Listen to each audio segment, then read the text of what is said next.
We're back with you, and we're talking with Oliver Sloup of Blue Line Futures. He's located in Chicago.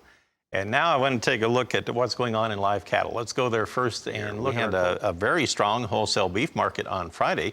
It seems like it took a while to get the ball rolling here on the cattle market, but we do have October over $1 higher now. Does that give you any optimism now on the live cattle?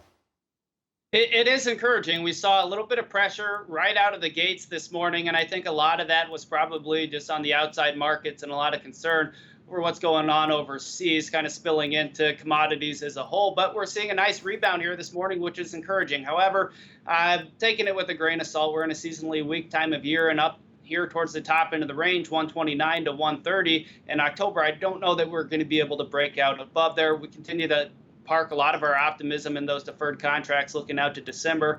But we wouldn't be surprised to see the market continue to be mostly range bound, which is what we've been in for live cattle. Not only live cattle, but feeder cattle as well. If you look at that September feeder chart, we've basically just been a stick in the mud here near 162.5 for the better part of the last 3 weeks. And we're going to be keeping a very close eye on the corn market. We see corn softening up a little bit here this morning. That's giving feeders a little bit of a boost off of those lows. If corn continues to soften up, we wouldn't be surprised to see that maybe push feeders back towards those contract highs, 165.5.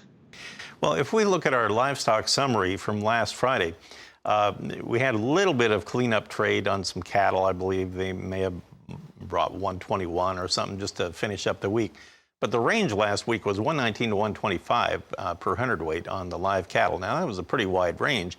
The dress basis cattle were 197 to 205. Now, on the live hogs and carcass basis hogs around the countryside, they were both much weaker on Friday, even though the wholesale pork trade was much stronger. How does that work?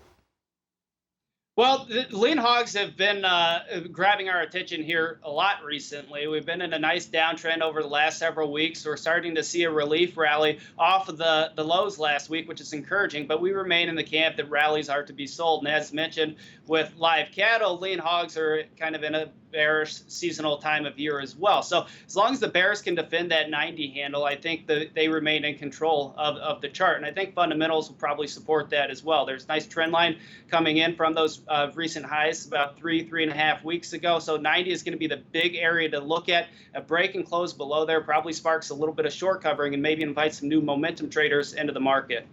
Oliver, great information. Appreciate it.